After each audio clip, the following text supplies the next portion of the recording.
تر اوسه پورې موږ د ډاکټر متعلق چې څه کار و هغه وشو. اوس فزیکي کې ټیسټونو متعلق کار کوو چې کوم ټیسټونه دي دغه ټیبل کې دا ټیسټ ټیبل چې دی نو دې ته به ایډ کېږي. ټیسټ آی ډي به ټیسټ نیم به او د ټیسټ پرایس به صحیح شوه. نو دا درې شیزونه به ایډ کېږي. خو د دې نه مخکې پکې زه یو بل خبره ایډ کوم چې هغه ډېر ضروري ده او هغه دا ده چې کله ډیټابیس نه چې دی کله موږ یو ډیټا ډیلیټ کړو ټیک ده فرض که موږ یو ټیسټ ډیلیټ کړو او د هغه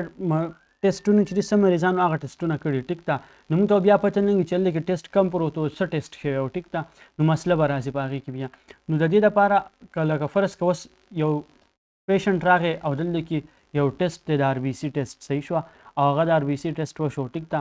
نور میډیکل فیلډ کې زما دونه دغه نشته معلومات بس هر قسمه ټیسټ و هغه وشو ټیک ده. بیا دلته کې د پیشنټ ټیسټ لیسټ کې د هغې هغه آی ډي به پرته وي ټیک شوه. دلته کې که دا زه لږ زوم کم چې برابر ښکاري ټیسټ آی ډي دا ټیسټ آی ډي چې دی دا به د دې ټیسټ ټیبل نه راځي ټیک ده. نو دلته کې به په دې کې دا شو کېږي چې دلته کې کم 5 نمبر ټیسټ دی یا که دا زه دلته کې اوپن کړم د دې هغه ایمیج په دې کې به دا په ښه طریقې سر په نظر راځي. لکه دا ټیبل دی په دې کې به ټیسټونه پراته ټیک شوه. بیا دغه شان د دې پیشنټ د ټیسټونو ریکارډ بلته پروت دی چې دې پیشنټ چې دی دا ټیسټ کړی دا ټیسټ کړی ټیک ده.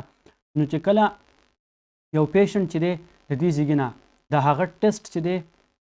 ما ډیلیټ کړو د دې ځای نه هغه پوره یو ټیسټ و که نه زه چې فرض کړو دا ټیسټ زموږ نه کوو یا نه دی پکار او هغه ما ډیلیټ کړو نو دلته کې چې کومه آی ډي ده هغه ویلیو به د دې ځای نه بیا دلته نه میلاویږي نو موږ ته دا پته نه لګي چې دې پیشنټ له کم ټیسټ کړی و مونږ صحیح ده. نو د هغې دپاره به زه دا ټیسټونه چې دا به ډیلیټ کېږي نه. نو خو که فرض که یو کس په ډیلیټ بټن باندې کلیک کېږي نو صرف په د یوزر نه هایډ کېږي نور په ډیټابیس کې به دی پروت وي ځکه چې زموږ په کار راځي. نو دې ټیبل ته به زه یو بل دغه ایډ کړم چې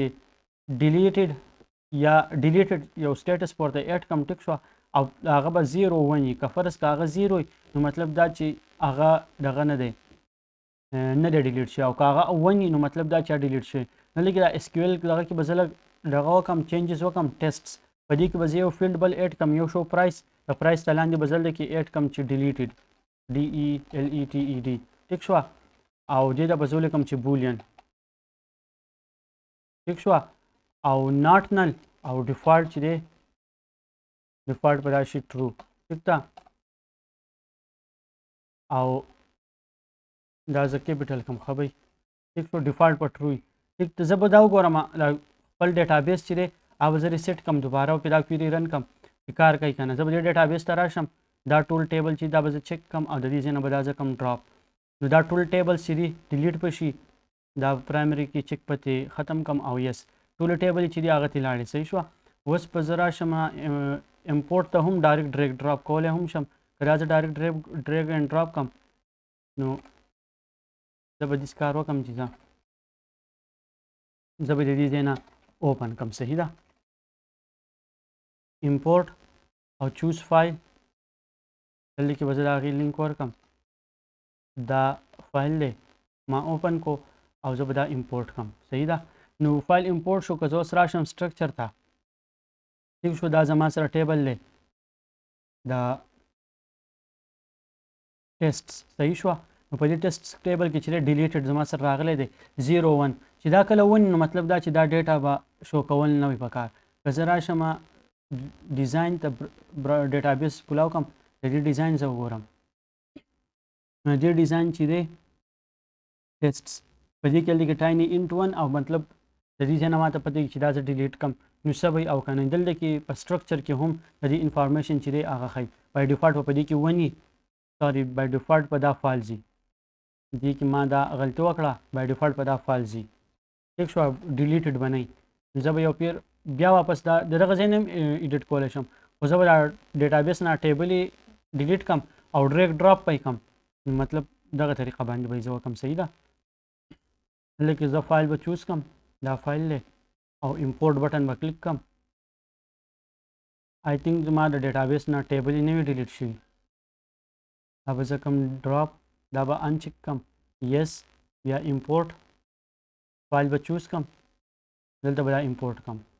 نو اوس چې دی که زه اوس دا ټیسټ ټیبل ته راشم د دې سټرکچر وګورم دا کانسیپټ چې دی دا به تاسو په دې ټولو ټیبلو کې هم لږ دغه شان د ډاکټر نوم هم چې دی هغه هم ضروري که فرض که موږ یو ډاکټر ډیلیټ کړو نو په کم ځای کې یوز شوی نو هغه هم بیا ضروري اوس دا ټیبل په دې کې ما ایډ کو په نورو ټیبل کې هم تاسو ایډ کولی شئ چې یو یوزر ډیټا چې د هغه پرمننټ نه ډیلیټ کېږي ځکه نن سبا چې کوم کانسپټ دی هر سړی دا کوشش کوي هر کمپنۍ هر ځای کې چې هغه خپله ډیټا چې ده د هغې ډېره ویلیو وي هغه ډیلیټ کول نه غواړي خو د ځان سره لانګ ټرم دپاره ساتل غواړي نو د هغې دپاره هم دا پکارېدی شي فیوچر کې نو صرف دغه اپروچ چې دی دا زیاتر یوز کېږي تاسو کوم ځای نه هم ډیټا ډیلیټ کوئ که نه نو زیاتر کانسپټ دی چې تاسو د فرنټ انډ نه هغه ډیټا ریموو کړي تاسو ته داسې ښایي چې دا ډیلیټ شوي ده خو په اصل کې په ډیټابیس کې هغه ډیټا پرته وي نو هغه کانسپټ موږ دلته ایډ کړو اوس به کار دا شروع کړو چې دلته کې به موږ مینیو ایډ کړو د دې ټیسټس دپاره صحیح ده زه به راشم سایډ بار به کولاو کړم ټیک ده او دلته کې دا ډاکټرز چې کوم دي ډاکټرز هغه به زه کاپي کړم او دلته کې به دا یو پیر ډوپلیکیټ کړم او دې له به زه نوم ورکړم ټیسټس ټیک ده او د دې دغه TESTS ټیسټس ټیک ده نو دغه به راشي په دې کې که دا زه ریفرش کړم نو دا شو ډاکټرز دی و چې ما سره دلته کې ډاکټرز نشته ولې نشته ما خو ورته ډاکټر ایډ کړو ټیک ده که زه ورته یو ډاکټر ایډ کړم پته نه لګي ښه ټیک ده دا بالکل دا اصل کې ما دغه کو ما چې دی ډیټابیس ډیلیټ کړو نو کوم ډاکټر چې واته هم ډیلیټ شو ټیک ده نو دا ټیسټ چې دی دې له به زه آیکان هم په نیکسټ ویډیو کې چینج کړم او دلته کې چې دی په دې کې ټیسټ پیج کې به خپل کار شروع کړو